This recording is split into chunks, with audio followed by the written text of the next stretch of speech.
Hello and welcome into the Free Outside podcast where we just talk everything, anything. I was going to say we just talk trail, ultra running, through hiking, FKTs, but then we talked a bunch about the Olympics. And here is also where we use the term we. Why? I don't know. It just seems like it makes us sound way bigger. So welcome into the Free Outside podcast. Lots of exciting stuff today. I was going to do a guest interview, but I just think too much stuff has happened at this moment that I'm just recording this on Sunday morning and it comes out 24 hours later. What other podcasters do that for you? This is real time. So I'm wearing my Melons on a hoodie here because a 19-year record went down last night in Leadville. And Melonzana, who makes these block printed microgrid fleece hoodies, is based in Leadville. So the Leadville 100, we're going to have to go back and you're going to have to, I'm not going to listen to the podcast I did on pedestrianism and the rise of 200s, to confirm this, but I think Leadville 100 is the second oldest 100-miler after Western states in the United States. I don't know about the world. I mean, it's hard enough to reach all 330 million of you that live in the U.S. But Matt Carpenter had the record in whatever 19 years ago is, 2005. And last night, David Roach broke that record. He kind of just went out hard from the beginning. And the funny thing is, when these kind of things happen where someone breaks a record and lead from start to finish and goes so strong, it's always interesting to follow, let's call it 2 through 10. So maybe there's 10 elites or 10 sponsored runners on the male side of this. The same thing happened on the female side, but we'll get into that in a second. But on the male side, it was interesting because he threw down hard from the beginning. He had talked about I believe they have a podcast. Something's in my eye. Sorry about that. Him and his wife, Megan, have a podcast, and he talked about breaking the course record. He was either I can do it or someone else, but it seems like he went out at course record pace from the get-go. And my favorite thing is to watch how this translates into the field. So what it did do is every runner who was less experienced, pro, or really just wanted to go for the win rather than run their own race got so burned out. Some of them he finished in 15 and a half hours. Some of these pros took 24 hours to finish because of how burned out they got from those first 20 miles or so. So it's always interesting when someone shoots their shot and goes for it and hopes for their golden day to see what happens to everyone else. The smart runners were able to do it. The winner of last year or 2 years ago, Adrian McDonald, was able to finish second, and Ryan Montgomery third, both experienced. So it just goes to show that running your own race is as important as anything in these long things. Being competitive at the end, always awesome. But in order to have that chance to be competitive, you got to run your own race. Some people who were finishing in 24 hours started off by running 6:20 pace. And 24-hour pace, that's 15-minute miles. So they ended up going twice as slow. Their average pace was twice as slow as they started out. So just a good lesson, run your own race, and pretty cool to see a course record like that toppled. Now this leads into other course records that have stood for a while. A few from the early times, 2010, 2008, 2009, when it was Jeff Rose, Hal Kerner, Anton Krupicka in the ultra running space. These are the legends, and you should watch the movie Unbreakable. It's free on YouTube, actually. It's a really fun way to see how ultra running worked, and that's kind of the genesis of modern ultra running. Is that movie has millions of views. It's on YouTube for free, if I didn't mention that. But I think so Jeff Rose still has the Wasatch course record, which is interesting. And then speaking of that kind of older guard, we have a big FKT. We have a bunch of big FKTs. So a big one currently is Jeff Browning just started the Colorado Trail record. And shoot, I think he's going from Durango to Denver, maybe. Yeah, I think that's correct. I shouldn't have done more research, but over here at Free Outside LLC, we do not do research. So he actually paced Kyle Kyle Curtin, who just got the FKT on the Colorado Trail about a month and a half ago.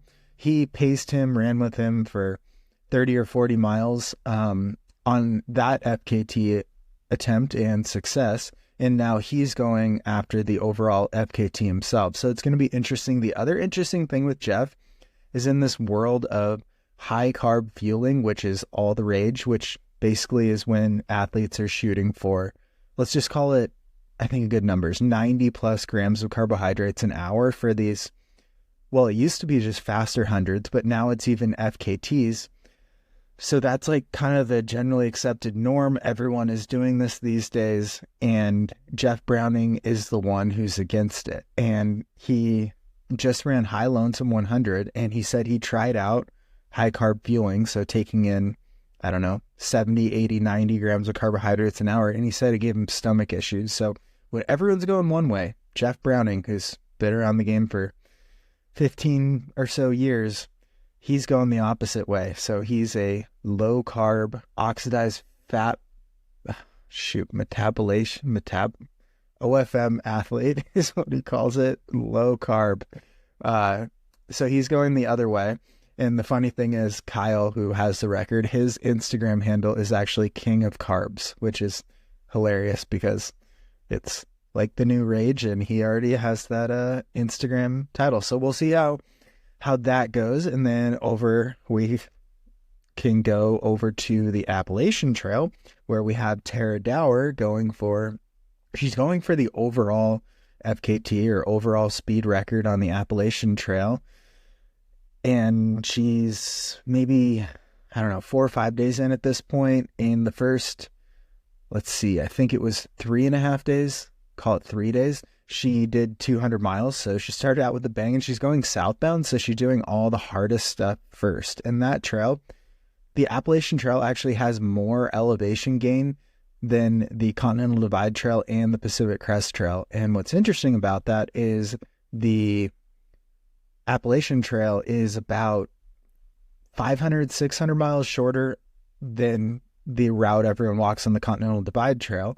It's a little wishy-washy with the alternates and stuff and fire reroutes, but it's like 500 or 600 miles shorter than the Continental Divide Trail and 400 miles shorter than the Pacific Crest Trail, yet it has more elevation gain. So it is a brutal trail, packs a punch. It's kind of thought of as the trail with no switchbacks. So that's a fun story to follow. I think she's going for, who even has the overall FKT? Carl Sabe, maybe? I don't know.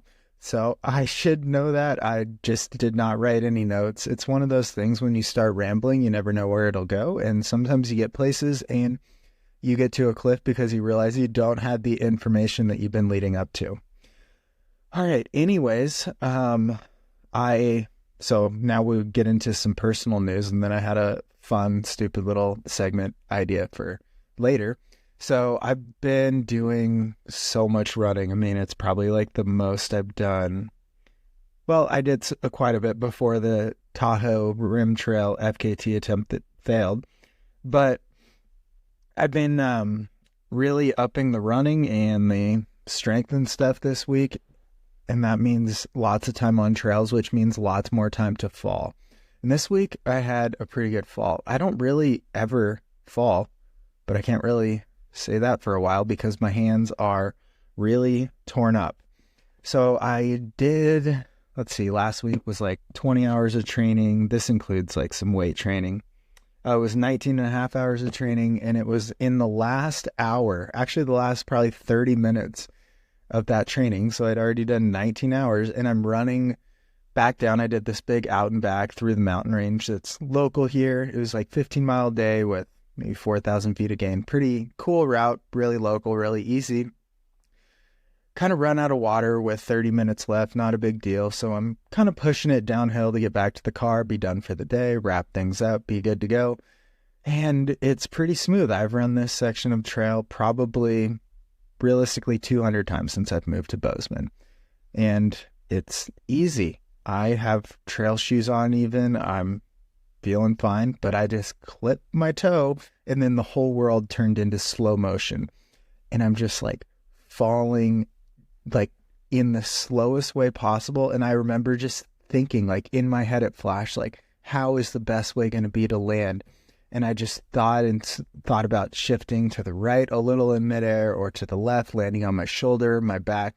But then at the last moment, I just thought, like, it's going to be easier to just catch myself with my hands. It was so weird. The whole world slowed down. So I stuck out my hands and just destroyed the palms as they just raked across the gravel, dirt, and rocks. And now the cuts are quite deep. So I finished out. It was like 1.5 miles, 2 miles back to my car, and I'm running this. And this is a heavy tourism area. I bet if you Google like what hike to do when you're in Bozeman, this one would come up. So I'm just like dripping blood down my arms and hands, and I'm kind of running with them just like held limply as if they're like dead. These appendages attached to my arms just do not work.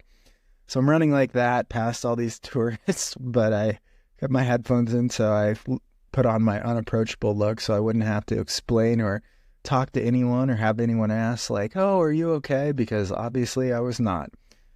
So that happened, get back, wash out the wound. The shower was very painful. And I'll tell you what, now it has been a week and you use your hands for a lot. It has been pretty painful because they're like scabbing up at the part where where my hands bend and grab things the most. So I can't do a lot of things. I was trying to even pick up a cast iron skillet, and it was very painful because it was just like cracking the scab where I tried to lift the heavy sucker while cooking. Yes, I do like to cook. So I had that when 20 hours of your life becomes dedicated to running or training, for me, it's for Wasatch 100, then you just get a lot of stories. So I have another one. So let's see, about 1 day a week, I do like a moderate workout. Most of the rest of it is just volume, very conducive to Wasatch. And on this faster day, I did this, maybe 15 mile loop. We'll call it 15 miles. So I ran up and over this mountain. It was really cool. And then come down the backside and I'm winding down. There's these switchbacks. They're super smooth. Don't worry. I did not fall this time. I had my balance and footing figured out. But I wound around and it's kind of like became mindless. I only had like 1.5 miles or 2 miles to go. Wow. It's just like the old moniker, like most car accidents occur within 2 miles of your house. Most trail running stories occur within 1 mile of the trailhead. We'll put that on a shirt. That was a coffee break. It's like 7 a.m. because for some reason as an older adult, I get up at 7 every single morning. Okay. So I wind around and then I am running like 7-minute pace, and then boom, right in front of me, there's a moose. And I have to put on the brakes really quickly because it's like 50 feet, 40 feet, 30 feet, and then maybe like 25 feet is where I finally stop. This whole encounter is on my Instagram at the Free Outside if you're looking to follow. And so I stop, but this moose is ornery, which is like the hardest word for me to spell. But this ornery moose, it just like stands there, and I'm just saying like, move, I gotta come through, like let me through, and like hoping maybe she, them will run into the bushes and let me pass. That is not going to happen. So I say this a couple more times. I actually filmed a video of it on my Instagram once again at the Free Outside. And then she just snorts like, yeah, or like a sneeze. And you could see like the mucus particles shooting everywhere. It was actually pretty funny. Unfortunately, that was right after I'd turned off my filming. So this is when it was like, okay, fine. She actually, or it, took a step or two towards me. And so I dropped down and bushwhacked all the way around and kept running. And I saw a couple different tourists. I don't know if they were tourists. I rescind the previous comment. A couple different groups of day hikers walking up towards it. Did I tell them about it? No, I did not want to ruin their experience to see a monster in the wild. I did not read about any bad encounters. Okay, those are my moose stories. Now I thought I would get into a new segment, we'll call it.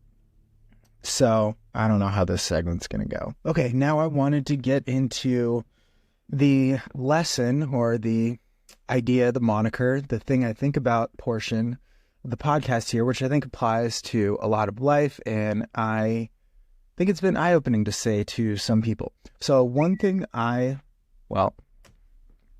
oops, phone went off. Anyways, one thing I like to do when I'm going after a big effort event, FKT, this can be anything. It can be, maybe it's your wedding, maybe it's a trail race, maybe it's a vacation, maybe it's just a run, maybe it's going to the Grand Canyon and hiking to the bottom.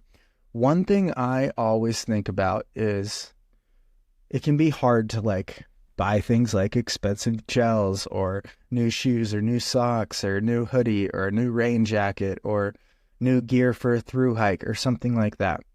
I like to think of things backwards in the way of like, how much would I pay to be successful? For me, it's mostly in the FKT world of like, how much would I pay to successfully do this? And it's like, okay, it's less than the cost of just biting the bullet and getting a new pair of shoes to start this FKT in, or it's less than this sort of nutrition that I know will add to my chances of success. So 2 ways of thinking like this and throwing this in there, or 2 benefits, I would say, are that you back yourself into convincing yourself that you will be successful, which is like 90% of the game in a lot of these things that are especially multi-day or things, even like a wedding or something. If you're going into it positively when you're planning it, I've never planned a wedding. Well, actually, I've had 2 fake ones. Those, maybe I'll even tell those. But you're convincing yourself like, okay, to be successful, I will have to buy this. And then you've convinced yourself that's within the budget of what you're willing to spend to be successful. So you've convinced yourself that you can be successful. So it's worked mentally. And also it gives yourself grace and that ability and permission to go ahead and purchase what you need. This can even be like a business or something like that. But I like to think of it as like, okay, man, I don't know. I really need a new pack to do this FKT. And then it's like, but they're $200. But then that's when I like to think and talk to myself like, well, how much would I pay right now to have successfully completed that? Or how much would I pay to guarantee success? And you're not doing that. But in a sense, you're getting yourself closer to that. The more you put into it, the more you think through like, what's going to pay off and stuff. It's going to help you avoid cutting corners and realize that all these things contribute to the success of what you're doing. So that's how I like to attack things. What am I willing to pay to be successful at this? Is whatever we're talking about less than that, then I should definitely move ahead with that. All right. Let's see. I always make notes throughout the week on what I might talk about, but I think, let's see, one quote I wrote down here, which you can take forward, is, let's just get into it. So I think David Goggins probably gets so many people injured because it's like this work hard mentality, which I think is like the probably greatest contributor to either burnout or injury. And I think it's just very unhealthy. So I've been thinking about this for probably over a year of like, well, obviously it gives that ability to push really hard, to challenge yourself, to overcome things you didn't think you could do. But what is it lacking has more been how I attack things. I like to really spin things around in my mind before I put them out there or accept things. So I'd like to be the least biased. I like to think through every single side of a situation before coming up with it. And it's like, well, there's something about this David Goggins method or this style that I don't like, but what is it? So I actually came to it pretty recently.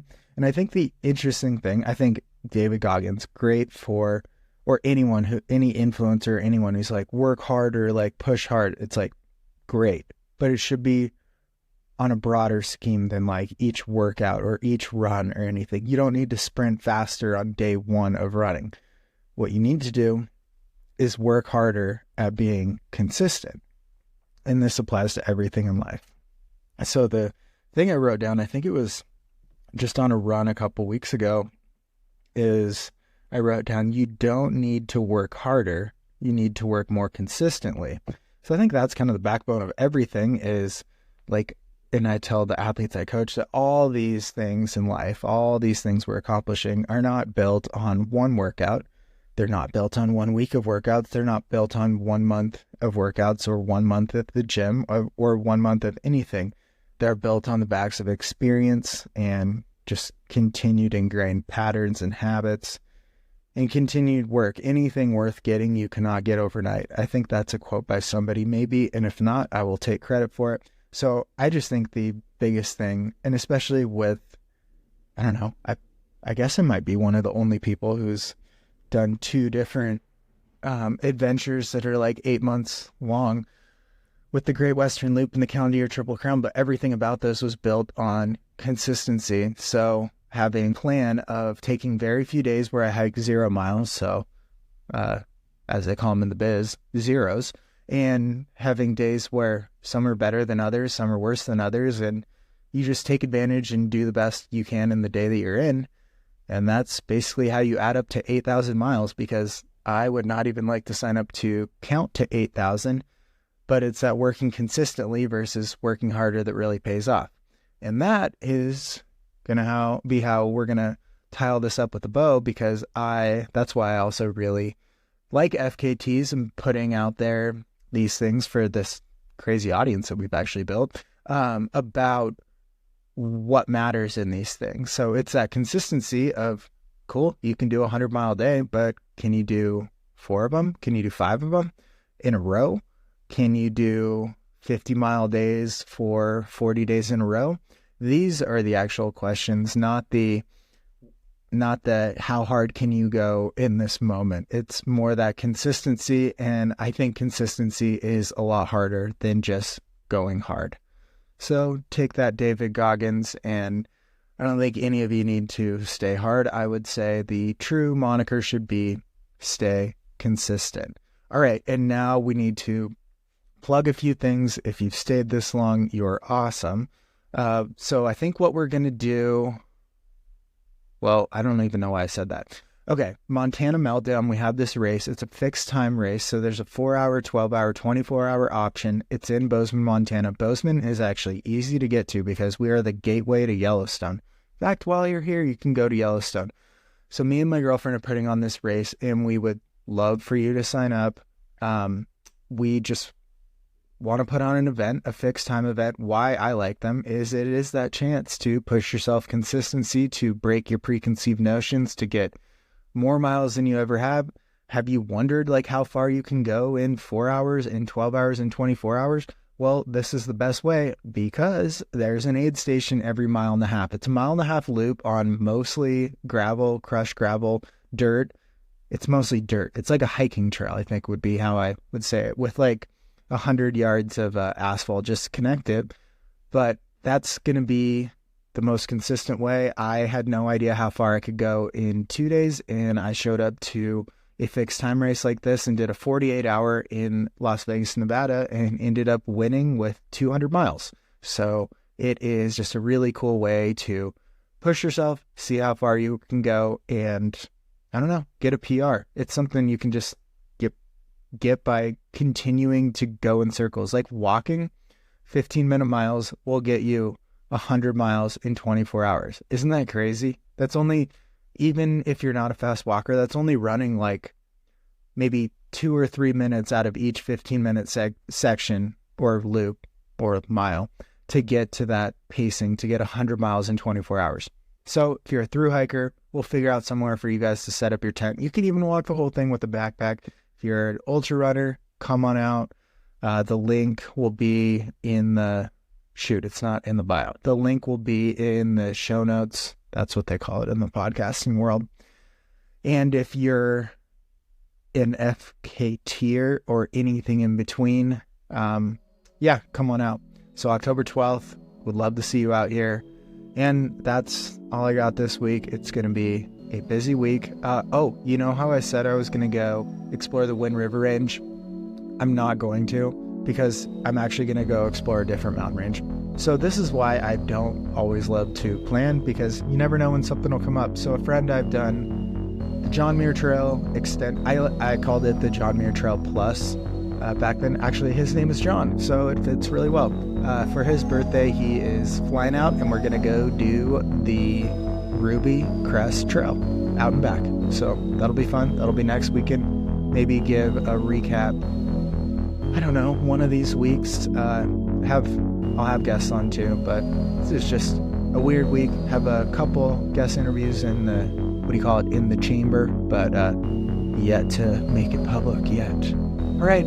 Thanks again, guys. It is crazy what we built here as an audience, and really cool. Sign up for our race, watch the movie Free Outside, go to the website Free Outside, buy the book Free Outside, DM me if you want a signed copy, and if you want to coach, DM me as well. All right, that's it. Stay elite, my friends.